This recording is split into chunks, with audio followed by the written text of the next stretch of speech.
Welcome to episode 7 of Roar, where we speak up and speak out to preserve our democracy. And it's our individual responsibility as citizens of the United States to say with one voice sometimes, but with just our own at others, and to what we want this country to look like. But remember, in the center of life's storms, we can stand serene.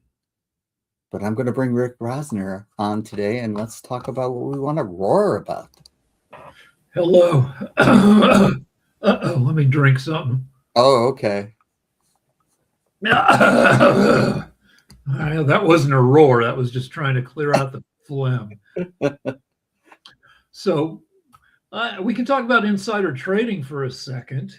Interesting topic. Yes. So yesterday, Trump announced he was putting the war on hold for 5 days. And the price of oil dropped from like 100 a barrel to 88. 14 minutes before Trump made the announcement, somebody placed roughly $1.5 billion, I think, in stock and futures trades. A massive set of trades, right, all at once. It wasn't a bunch right. of people. It was one person. Right. And this is illegal because obviously the person had insider information. And the person probably made what, $300 million in half an hour from placing these stock bets, basically. Highly illegal. According to everything I've read, very easy to trace it to the person who did this, and very unlikely that this person will be caught and prosecuted because Trump has eviscerated the board that catches people doing this. It's Correct. a 5-person board. There's only one person on the board right now, and I think it's a Trump appointee. So this person who made this $300 million profit illegally, because in futures, as Sasha explained to me this morning, any money you make, somebody else loses. So this was an unfair bet because you're not supposed to use insider information. Martha Stewart did an insider trade to save herself $80,000 in losses. This is 4,000 times as big an offense. Martha Stewart didn't go to jail for the insider trading. She went to prison for lying to the FBI when they investigated her for it. This is a humongous trade. Anyway, nobody's going to do anything about it because we live under frickin' Trump. Yes, there are many things that you're touching upon that I feel very strongly about, and one is that Martha Stewart was targeted, and the cover-up is always worse than the crime, it seems. But the fact is that somebody was tipped off prior to the announcement. Now, right, somebody in the White House called somebody else. Right. So we have to trace it back not only to the person that executed the trade, but to the person that tipped them off that this was going to happen. So somebody profited an enormous amount of money, maybe even more than what you're suggesting. And it's because they got tipped off. Who else got tipped off? Who knows? But, the fact is that no one should be tipped off. And if someone is tipped off, they cannot execute their trades. Yet, as you pointed out, the people that investigate and try to stop this type of thing from happening are no longer empowered because of the Trump administration. And what this is indicating to me is, the disparity of wealth is growing at an accelerating pace under the Trump administration, where the rich get richer and at the expense of others. So when people are worried about going to the grocery store and what the price of their bill will be upon checkout, these people, and it's not just the 1%. We talked about the 1% for a long time, but it's the 0.1%, the very, very few who are making extraordinary decisions based on insider trading or collusion, and they're getting incredibly wealthy to the point where, and I'm not saying Elon Musk is involved in any of this, but his wealth is approaching what John D. Rockefeller's was compared to the rest of the country. Musk, if he collects on the salary that he's negotiated with Tesla, I believe he'll become the world's first trillionaire. What's he worth now? 400 billion. Well, yeah, it's staggering, but to conceive of. But also he's becoming more nakedly an asshole. He's becoming more nakedly a white supremacist, which he pushes via the social media app that he owns, X, which is a terrible place to be now because with all the hate and so there's a general thing happening that leads me to my general question for this hour, which is whose minds can we possibly change? And the deal is that Trump is sabotaging himself because he's a desperate idiot. He was never super, I mean, he was probably a little smart as a younger person, but his laziness tended to work against that. And he's, in his old age, he's lazier and dumber and also more desperate to distract from the Epstein files. So he started this war stupidly thinking that he would quickly achieve something. Yeah. And it's terrible timing for him for the war because gas will hit $4 a gallon tomorrow, nationwide average. It's $3.98. Trump was talking about $1.99 gas in all his speeches. Now it's double that. And I looked it up, and it'll take 3 to 6 months for the knock-on effects in prices, grocery prices, everything else, to be affected by fuel prices. So we can expect inflation to be nasty for the next 3 to 6 months, probably more, because once things go up, they much more slow. They either don't go down at all, or they go down much more slowly. So anyway, that takes us into September at least, at which point all the most voters don't pay much attention to voting issues until a month before the election, and that we're going to be looking at like huge inflation. And Trump hasn't created any new jobs in the last year. So anyway, all this stuff is building up. Trump's negative approval is the biggest it's been of this presidency. It's almost as bad as it was for him after he encouraged the attack on the Capitol at the end of the last time he was president. He's got negative 16% approval, 40% approve, 56% don't approve. And among the independents, only depending on which poll you look at, between 18 and 29% of independents approve. And he's still got strong support among Republicans, but Republicans are only 1/4 of voters. So he's going to lose the House. He may lose the Senate. He's going to try to sabotage the elections. He probably won't be able to. But in this whole landscape, what is there for us to do? Where Trump is screwing himself, the people whose minds we'd want to change, the MAGAs, cannot have their minds are set. They will grow old and die still believing or pretending to believe a bunch of bullshit. So what point is there in roaring when it feels like events and set minds, mean that we can't change minds? Yes, you're reminding me that a couple seasons ago, I had a show called Change Your Mind. And it wasn't about changing other people's minds, it was about changing your own. And not everyone is gifted with that. Not everyone is developed the capability to do that. So once they're set in their ways and made their decisions, they cling to it and hold on to it. But these are desperate times, and there people are waking up that they have not been told the truth. And I remember in the Vietnam War, we came to this sudden realization that they weren't telling us the truth. And my father told me at that time, well, that happened, blah blah blah, when he was young. And you know, so this is a reoccurring thing when we realize, hey, we're not being told the truth. And how many people are going to wake up to that effect? Well, Well, I the don't know more because people that the speak out, independence, yeah.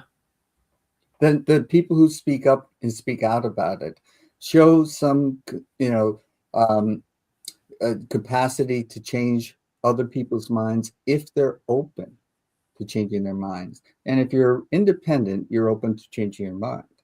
And you can be swayed by the course of events. But if you're dug in, there's no point in roaring at them. So this is where you meet someone and you meet them where they're at and say what they can hear. And you know that some people can't hear what you're going to say. So there's no point in saying it.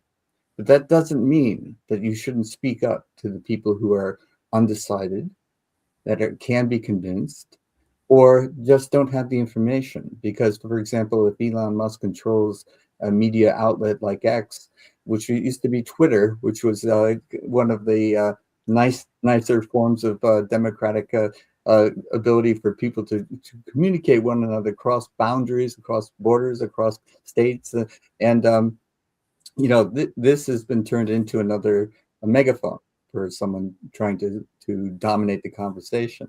And so all you can do is speak up and speak out when you can, and where you can, and when it's appropriate. So sometimes if you're in front of a mega crowd, there may be no point in standing up and saying, I don't agree with you.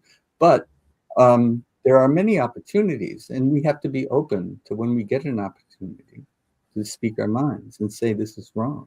This is not what our country stands for. This is not what our country was built on. And it has not stood for this in 250 years. And this bullying, this war of choice, for example, he was under the delusion that if he takes out the leadership, the Iranian people would rise up. And this is, people don't rise up when you're bombing them, they hide. So there was no possibility of this happening, yet he thought he would become a hero. So to understand Trump, and think of his ego is running the show now. He wants to be on Mount Rushmore, and he's going to do something to make him a hero for the ages. So what is he going to do next? Who knows? He's capable of anything. So people on the MAGA side, not everybody. I mean, there's still plenty of decent Republicans. Sure. I grew up in a Republican household, and they weren't terrible people.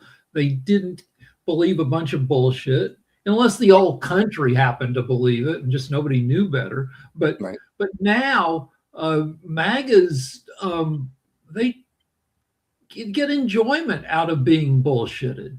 A lot of them know they're being told bullshit, and they like that it upsets us that they believe shit, that they know Trump is a crappy person in every way, and they like that it hurts us that they continue to follow him and not disapprove of him. They get more enjoyment out of following a piece of shit than they would out of admitting he's a piece of shit.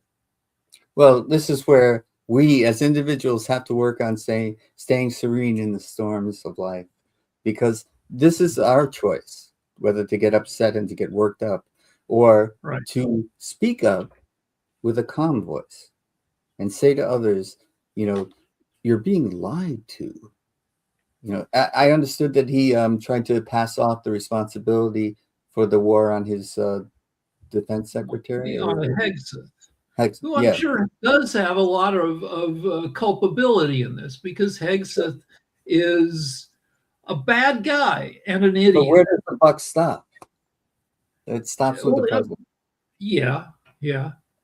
So it was Trump. Sometimes instead of, I will just say something filthy on Twitter, instead of like calling something out, because calling something out is often worthless. Um, like it came out yesterday that Christy Nome, she filmed this ad saying that ICE is coming to get you. And between the production and the ad buys, I think they spent $200 million on it. You've seen the ads. It was hard to miss it, right?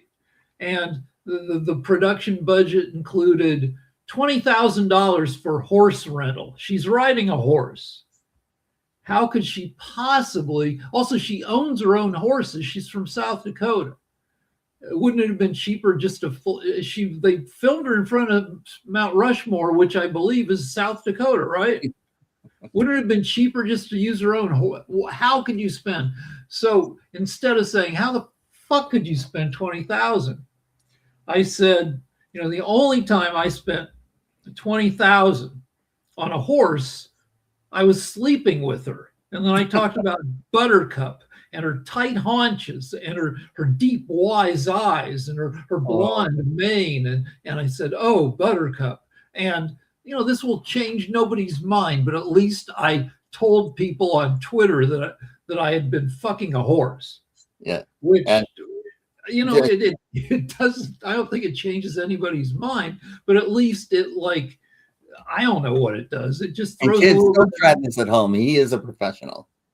Well, no, but I'm bad that way because it's not even funny, really. Yeah, and that is in the eye of the beholder. But the idea that you're mocking them is essentially what you're doing. And does that make you feel better? For a little while, it does. A little bit, because I put on X that I had an affair with a horse. Yeah, and there is a shock value to that. However, we can't be let wisdom pay the price of cleverness. Once we're clever, we think we get some kick out of that. But the wiser approach is to, with a calm voice, tell people the facts. And I didn't think that Trump would get reelected, and I was shocked when he was. So I thought that the appeal to better angels would work, and it didn't. And but I don't want to give up hope.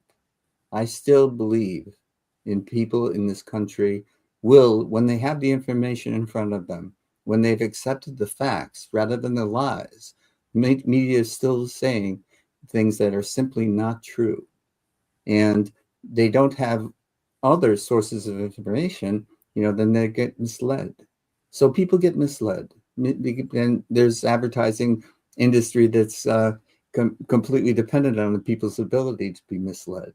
But they understand when it comes time to vote, what's hitting their pocketbook, what's hitting their gas prices, for example. One, going to the grocery store and seeing prices higher, that's another. And they tend to throw the bums out. And when they do that, because on both sides, but I'd say more with MAGA, people are being willingly misled. They're being told some paper thin bullshit, and they choose to go with it because they like it. And like with Christy Nome, everybody knows the facts. She shot a puppy because she didn't like the puppy. She just shot it in the head. And people who know a little more of the story know that at the same time, she shot a goat for smelling like a goat. Goats have a characteristic not good smell. She didn't like it, even though she's been a farmer and rancher. She knew what goats smelled, but she just didn't like it. Bam, shot the goat, left the murdered dog's body, murdered goat's body in a rock quarry. Just left him to rot. She's an asshole and a grifter and an idiot. And both sides know this. But so, like you say, share the facts. Those facts about the dog murder, she wrote the story herself in her autobiography. Everybody knows it. So I don't know how to share facts in a way that. So I instead I tweeted that I fucked a horse. Yeah, well, you get to your place of serenity any way that you can. What works for you may not work for me. I'm not very serene. I'm not so serene. My wife says, just stop. You're making yourself. You're not. But I don't know Well, what to do. well, the thing is, in the first Trump administration, I let it get to me, and in the second administration, I have decided to be in a witness mode and to watch what happens, rather than personally take it, um, allow it inside me to affect me and to upset me, which it still does. I see a headline and I get upset, but I calm myself by taking one deep breath. And if one isn't enough, I take two, and I can relax again, because it's better for me to be calm and relaxed when I'm trying to convince others. Because when we get into shouting matches, no one's convincing anyone of anything. But if we stay calm and stick to the facts, I believe enough people, and if it's 51% of the people, that's going to be enough. Um, but they have to go out and vote. They have to be empowered to vote. They can't say, as many people have, it doesn't matter, because look what it doesn't matter got us. So I think we'll have enough. We'll certainly have. I don't think you can even bet with a bookie about who's going to control the House, because bookies don't. Not taking that back. Yeah. They don't take action Well, on they give sure. odds that might yeah, discourage you. Yeah. So we'll win the House. We got a shot at the Senate, but of course Even that Trump. Senate's in play is amazing. Yeah, You know, but our politics is set up to be pretty evenly divided. We had the last time a presidential candidate got more than 53% of the vote was George W. Bush in 1988. Every other election has been closer than that, and which is crazy considering some of the elections we've had, that it was really that close a thing. right. So people's votes matter. And if you change one person's mind, that's significant. It may not be enough to tip an election, but if enough people are changing one person's mind, that's significant.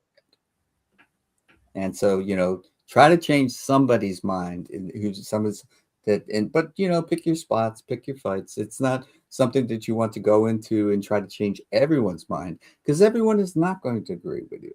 That's just the way life is. And you have to accept that. You're not going to change everyone's mind. But if you can influence a little bit someone's thinking so that they make a better choice for themselves and for others, because so many people are thinking about themselves only when they go to the voting booth. But, we live in a society, and when the society is suffering, as it is today, even though the outrageous portion of 1% are becoming so incredibly wealthy, it's just hard to wrap your mind around the numbers that they're worth in terms of paper value. And they're not good guys like Peter. I mean, they think some of the guys think they are, well, they've got kind of messiah complexes. Peter Thiel thinks that they're anti-democratic. They think that they should lead the everybody into the future. Peter Thiel goes around and gives speeches about what the Antichrist. He's a powerful billionaire. He's the financial engine behind VP Vance. And this guy is talking about the Antichrist. But in general, Americans tell ourselves stories about who we are. After World War I, we told ourselves that we made the world safe for democracy. After World War II, we beat back evil. And that's a legitimate story, because the Nazis were freaking evil. And, probably after the Civil War, we told ourselves we abolished slavery, and, fairness won, and we've preserved the Union. And so for 100 years, we viewed ourselves as noble and selfless. But that story of ourselves has been eroded over the past 30, 40 years, where there are a lot of Americans who don't pride themselves on fairness. They pride themselves on getting theirs, on zero sum thinking, where immigrants are taking our shit and we got to get rid of them. Now, the reality is that the U.S. population growth, lowest it's ever been, under 0.5% a year. We're making less than 80% of the babies we need to have a stable population without immigration. If it weren't for immigration, our population would be declining. So obviously, and they're doing jobs that we wouldn't do, U.S. citizens wouldn't do, and starting businesses that we would not. Or when they do jobs that we would do, they're doing them like construction jobs. Construction that's a good job, but they're doing it under worse conditions and for shittier money than we would. I listen to stand-up radio, stand-up routines on the radio when I drive, and a couple of comedians talk about Mexican construction workers, how they're out there 14 hours a day under horrible conditions. Like, yeah, right. If you've ever tried to be a roofer for a day, oh my God, that's the worst. Oh. Or somebody who does concrete form pouring, where you're taking walking around with giant plywood sheets that are covered with old concrete. Oh my, terrible jobs. They're doing them 14 hours a day for $14, $15 an hour under the table. And without that, houses would cost more. And you were getting to the point. What you were saying was there's a tendency to people that they get ahead by stepping on the necks of others, and that's never the way. But also the illegals or non-illegal immigrants who are getting paid actual paychecks, not under the table, they're paying payroll taxes, Social Security taxes. They pay taxes, and because they're not citizens, they don't have access to the payoffs. When they pay into Social Security, they can't get Social Security. So we actually make money off of the immigrants. Well, it's just the old logic era of turning someone into the other, that we hate the other. The other is a threat, so we dehumanize them. Trump talked about rapists and drug cartels, flooding the borders. And that's what people were trying to leave places where they were no longer capable of living safely and come to a better place for their children. And this is what the history of immigration has been. People leaving places where they were desperate, impoverished. The Statue of Liberty says, "Give us your tired, your poor, your huddled masses." And I grew up believing that.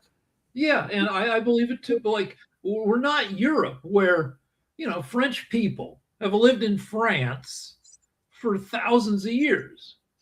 Whitey and Black people and Asian people in America, the longest they've lived here is since the 1600s, right? We all came from someplace else. 120 years ago, the U.S. population, everybody here, was 1/6 not born here. Now it's roughly the same, 16, 17, 18% not born here. It's not a lot different than it's ever been. There was a time where it got down under 10%, but the border Trump has really closed off the border for the past 14 months, right? Has your life changed? Has anybody's life changed for the better because the border has been closed off? And it's possible to make an argument have rents gone down? I don't think so. Has crime gone down? I don't think so. Have fentanyl deaths have opioid deaths gone down? Now, that might be the case. That might be one area where is less fentanyl coming in. I don't know. I'd be open to an argument about that. In fact, let me ask AI. Yeah, because the people find ways to get the illegal substances across borders, whether or not you close them, and this has been historically true. Because the criminals are always ahead of the game until they get caught, if they get caught. And the border closures are one thing, but what about fixing the legitimate way of getting into the country? We can't just put people in the queues and put them in barns and wait until they can see a judge. The whole system's broken. So it's one thing to put the money into closing it. It's another to put the money into fixing the legal way to get into the country. And so fentanyl into the U.S. seems to have dropped. Data indicates the amount seized at the southern border has decreased, with a 54% drop by March of 2025 compared to March of 2024. that's across the border only. That's coming over the southern border. Right. And overdose deaths have been declining. But look, when they're measuring in March 2025, Trump had only been president for 2 months. So that drop, 10 months of that year with the drop were under Biden. And they'd also dropped in 2024 compared to 2023. So any declines in fentanyl had been going for, well, possibly 2 years under Biden before Trump even came in. I didn't even know what that word was until relatively recently. Fentanyl? When I was growing up and fentanyl wasn't a thing. No, it didn't exist. It's a new drug. Let's see, when was fentanyl invented? And the overdose deaths were largely due to a lack of awareness. And so it was invented in 1960, began being used in the U.S. in 1968. I don't know when I guess it exploded in use, and it was, in the 2010s. Right. Yeah, that's when I first heard of it. And a lot of these deaths were unwitting because people weren't aware that they were consuming something that was laced with fentanyl. Right. In the 80s, when when somebody bought a dealer bought, like, I don't know, half a kilo of Coke, they would cut it to turn it into maybe 2 kilos of Coke. I mean, that was, everybody, everybody knew that. Yeah. I worked in a bar where it was such an annoying place because there was so much Coke flying around, but the Coke you got was like maybe 25% pure because people kept stepping on it, but they would step on it with baby laxative, or vitamin B, just some white powder to stretch it. Yeah. But now fentanyl is so powerful and so cheap that when you can step on stuff with fentanyl, and it makes for a different high, I guess, because it puts you, it's a downer. And so, but people just throw it into stuff, and it's in lethal doses. Well, a dose the size of, say, 2 specks of salt, 2 cubic millimeters of fentanyl will kill you. So it's easy to put enough fentanyl into something that it accidentally kills you. Yeah. So I think the drop in these fentanyl-related deaths is largely due to the rise of the awareness of what they're taking. And Well, everybody's supposed to have the what, I forget the name of the shots, but the OD, yeah, shots that. that's proliferating around the country. When I travel, I see it, and it's one of the things that, we have a way of resuscitating you back to life, but you still accidentally took your own life, tried to, and but the attempts at this kind of thing, the desire to have something in your system to change the way you feel is still a profound. It's a scourge on our country. And one of the expressions of that is a loss of hope. When people don't feel like their tomorrow is going to be better than their yesterday. And you and I And grew up. we're on the second generation of that. Yeah. So the boomers were the generation, our generation, that was convinced and largely came out to be true that we do better than our parents. Our Mm-hmm. freaking parents grew up in the Depression, and then they Mm-hmm. fought in World War II. Mm-hmm. And some of them, my parents, my dad, my stepdad, my father-in-law, they were drafted during the Korean War era. We were saved all that. Right. And we have houses. The houses are paid off. The houses have a ton of room for furniture and a bunch of crap.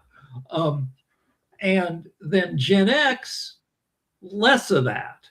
The statistic I keep citing is 94% of the privately held wealth in America belongs to people 45 years old and older. So only one out of every $16 in people's pockets belongs to people under 45. So that's Gen X, that's Gen Z, that's the millennial.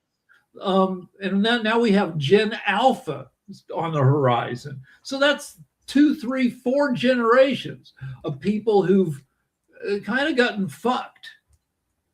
Well, they don't believe that their future will be better, not even than their parents, but in their own lives, it's going to get worse. Yeah, and one like part of the things are changing fast, and there are a lot of good changes. The number of new medical discoveries it's crazy. It makes me optimistic. But most of the stuff that makes news are changes that are not great. That we, Yeah, the rate of change is accelerating for the good and the bad. And so yeah, go ahead. Tech is chewing up the good old school jobs and replacing them with crap, new half-ass jobs, Uber driver, DoorDash, OnlyFans. There are more people, selling their flesh on OnlyFans than there are cops, than there are doctors in the US. And yeah, maybe it sounds great that, yeah, all you have to do is show your titties and your butt and the money comes rolling in, except no, it doesn't. You're showing your titties and your butt, and only the top 3%, 2% of people on OnlyFans make more than, I don't know, $800 a month. And it's a terrible, all-consuming job, because the way you sell yourself is you set yourself up as a hot influencer, and then you have to make friends, you have to get subscribers, you have to communicate with them. You're pimping yourself out. If you're successful enough, you can hire somebody to do the messaging for you, but it's not a freaking life of luxury. Yes. And even though, luxury is something that the advertising sells to us, what we would be comfortable with is a life of dignity. And that is being taken from us as well. People are losing their dignity, their sense of self-esteem. And these are the things that are precious to individuals, because without it, they don't feel capable of bettering their condition. They don't, and where we have to give hope to the hopeless and empower the powerless, because these things are still achievable. The lives of quiet dignity are still achievable. And we can But those still, aren't the stories that we're telling ourselves about modern life. right. Now, But it's I'm a still filthy guy. I like, I like blue humor, right? Mhm. Um, Red so Fox. I grew up yeah, listening. and everybody after him. Um, Yeah. though I'm I sorry. do get Dated annoyed at myself. cheap. I don't like stuff that's dirty just for the sake of being dirty.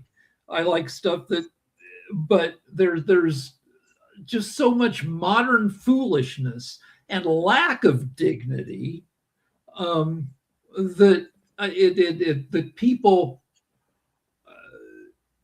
have, they devalue themselves, they devalue others, Yes. because it's hard to find a moral foundation with all this nonsense flying around. Um, I can talk about it in terms of sexual behavior.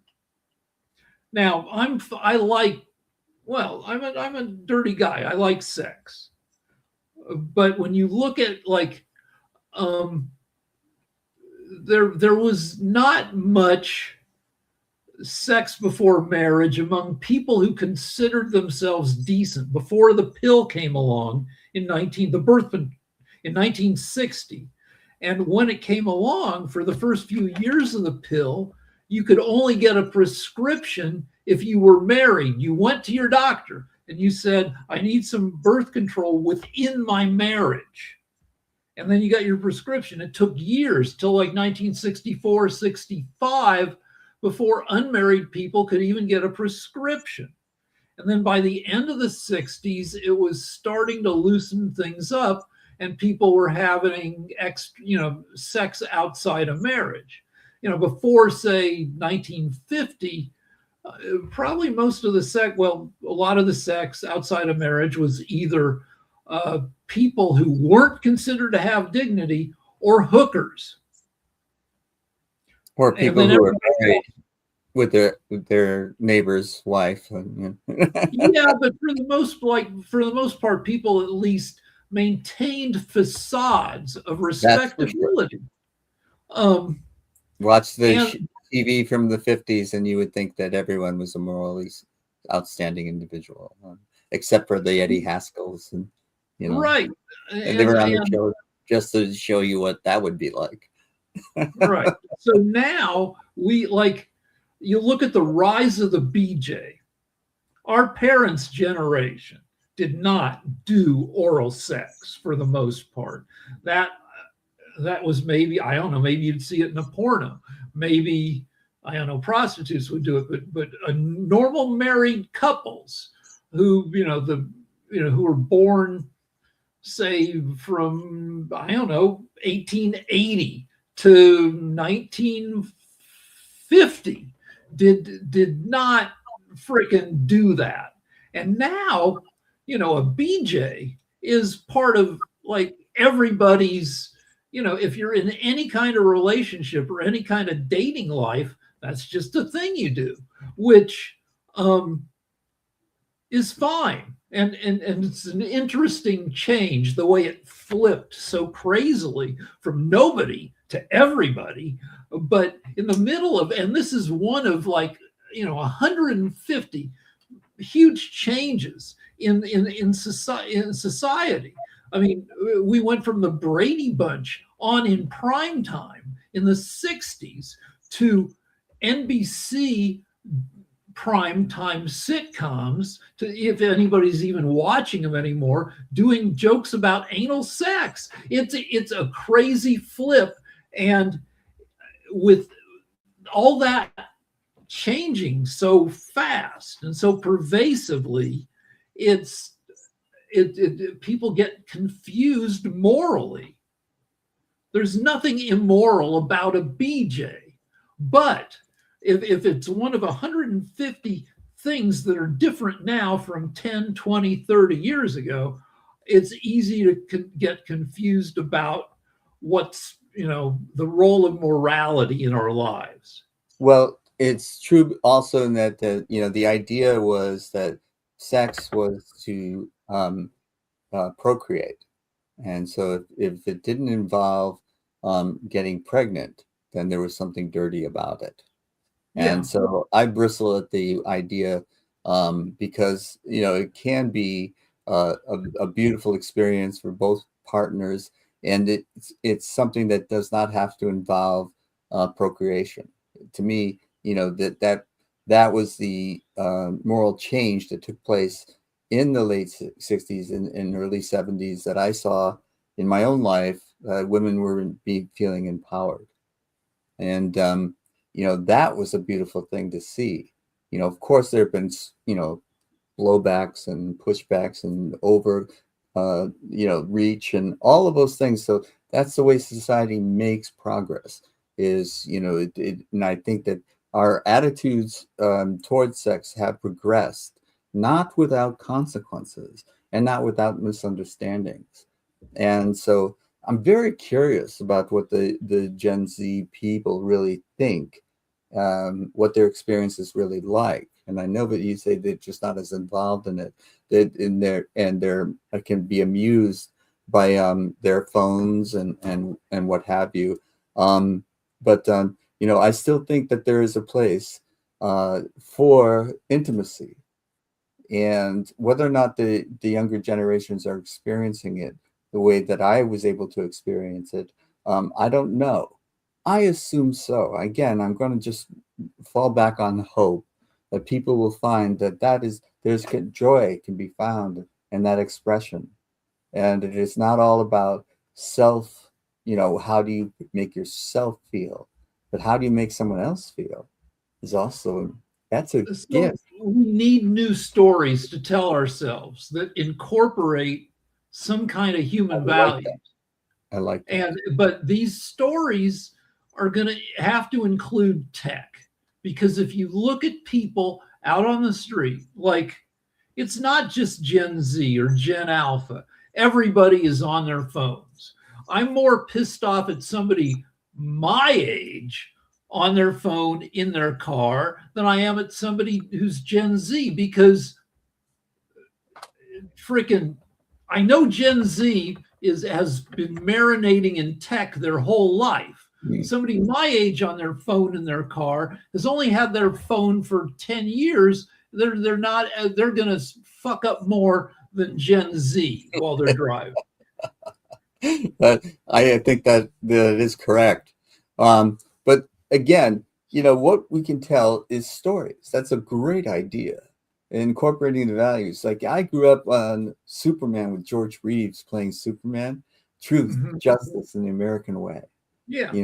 I still believe in truth and justice, and I'm not so sure about the American way anymore. We've got to do something to change our So society. Believe in its even best self. Superman is like, he's gone through some various incarnations. Yes. Um, Christopher Reeve was maybe the best ever Superman. And he really was, he kind of was wholesome and heroic He and looked the part. tragic. And then there were later incarnations of Superman where, like, I think in Batman versus Superman, they actually like destroyed like a square mile of the city. The fight between, I don't know, was it General Zod came back Oh yeah. and they devastated. They killed tens of thousands of. They're not really. They're soft pedaled, but the battle just like was brutal and left a smoking hole in Metropolis. And then James Gunn, brought back a newer, kind of slightly geeky, more wholesome Superman. At the same time, James Gunn uh, has a series called Peacemaker, which is a Yeah. totally filthy, filthy series I've about. never seen it. I've read about it though. Yeah. You've Have you seen seen it? Yeah, no, I love it. It's about the, Superman is A it? level superhero. Peacemaker is about D level superheroes, superheroes who can't even get invited to be part of any kind of a league because they're too crappy and unpredictable and incompetent. Wasn't And Peacemaker in one of those Harley Quinn movies too? I can't yeah, remember. no, the second Suicide Squad movie. The Ah, first one was I knew kind of I a had seen bummer. those. The Yeah. second one was James Gunn, and I thought was great. I would watch that again anytime. And yeah, John Cena as Oh, Peacemaker, yes. Yes. who is a huge, a terrible guy, Arrested. a rotten guy. Um, Yeah. he got a spin-off, and it's he's a rotten guy doing terrible stuff, but making little baby steps in the direction of not being terrible. Oh, But it's a really fun show. At the same time, it's the dirtiest freaking show about superheroes you can oh, imagine. Like a Peacemaker gets turned down to be part of this Justice Squad with Green Lantern. So he right. goes. So it cuts from him walking out of the audition and being all bummed. And the next shot is John Cena doing a bunch of lines back at his crappy house, surrounded by 20 naked people having sex around him. They I hired 20 actors willing to simulate sex while he's on his couch all sad doing lines, but which is like, and John Cena is America's sweetheart. He's a hero. And so it's hilarious and shocking that to see all these pubes a flying around him. what, And tell me what your thoughts are on The Boys. We're going to go and change the show and call it all right, so The Boys Superhero Review by Rick Rosner. is another super filthy transgressive superhero show Homelander. that brought to us by Seth Rogen and Evan. Anyway, and made from so one that we should talk about the comics code, I guess, before. So this happened in movies and comic books in the 1920s or 30s. Before, in like the 1910s and 20s, movies were pretty dirty. And the forces of decency said this can't stand. You cannot be showing boobies in movies. You can't show crime paying in movies. You can't show people like humping in bed, and all this stuff was. And so they formed the Hayes Office, which was a censorship office. Right. That if your movie didn't measure up morally, you couldn't get distributed. Then in the 50s, a guy came out with a book called Seduction of the Innocent, which made the claim, and there were hearings in Congress that comics were all fucked up and were perverting the minds of children. And so they established the Comics Code, which meant that comics had to be wholesome. And so from the mid 50s, from about 1954 until the underground comics of the late 60s into the 70s, right, you had a solid 20 years and more of wholesome comics. Every comic had a little Comics Code emblem on it saying that it passed muster. Right. And so our generation grew up on comics that were clean and justice prevailed. Right. And now nobody's following that anymore. And I bought that hook, line, and sinker too.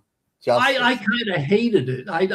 Comics, but I didn't really know what I was seeing compared to what But anyway, yeah, it didn't relate to the outside world.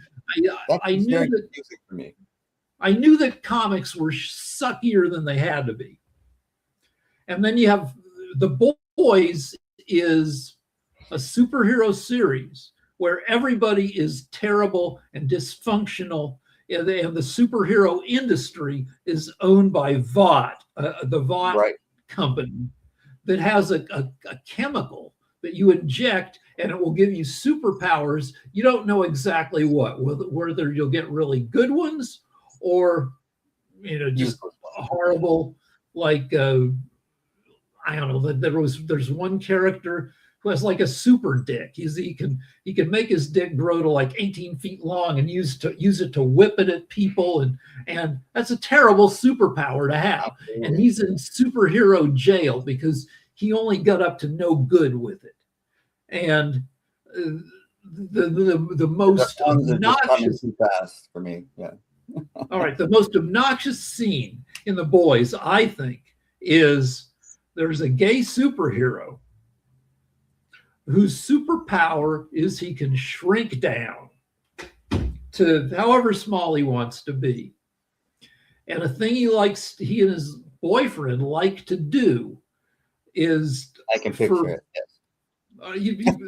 Is he shrinks down to like this big, and he crawls up his boyfriend's pee hole, his urethra, because for the feels how it and okay, so that happens, but then the shrinky guy sneezes and returns to normal size and explodes his boyfriend. Just so like every episode of The Boys, somebody gets blown to pieces and just meat flies every place and splatters all over everybody. Very graphic.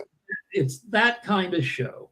At the same time, it's a satire of American fascism because the most powerful superhero is named Homelander, and he's like Superman. Almost nothing can stop him, and he's become an insane fascist who just kills anybody who goes up against him.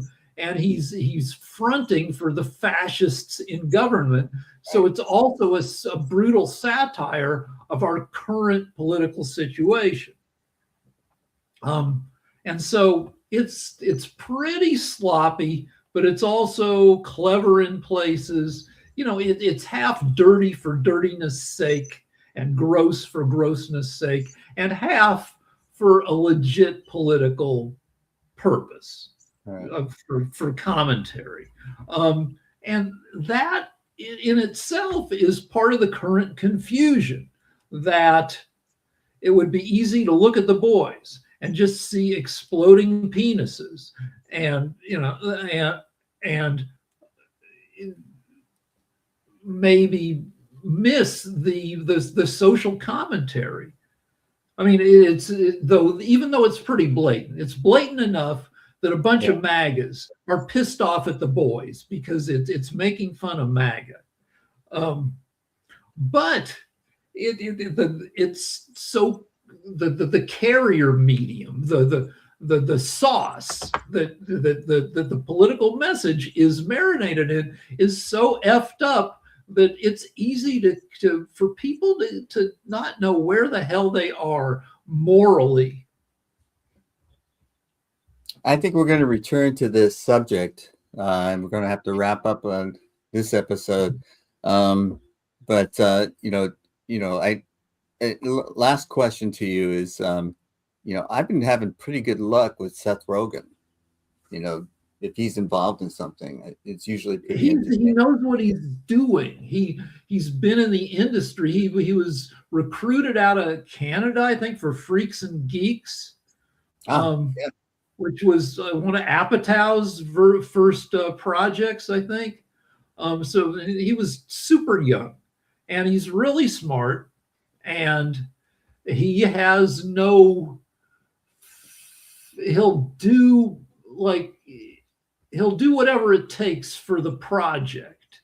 If the project needs to be profane like The Boys, he'll do that. If it needs to be like a showbiz insider, he did The Studio, which won I saw some of that. Bunch of Emmys for being a behind-the-scenes look at how a movie studio works, and very well done. It won, like I said, it won a ton of Emmys. Very well observed. Yeah, he's good at what he does. Okay, so. Thank you for the talk today, Rick. And I think in the future, we're going to talk about morality, and we're going to do some more reviews of popular. Finding morality today is like bobbing for apples in an outhouse. Yeah. I'm starting to think about what the next season is going to be titled. Finding Morality is a good one. Thanks a lot, Rick. All right. Okay. Oops, I hit the wrong button. That's it for Rick. That's it for me too. And thank you for watching. Okay.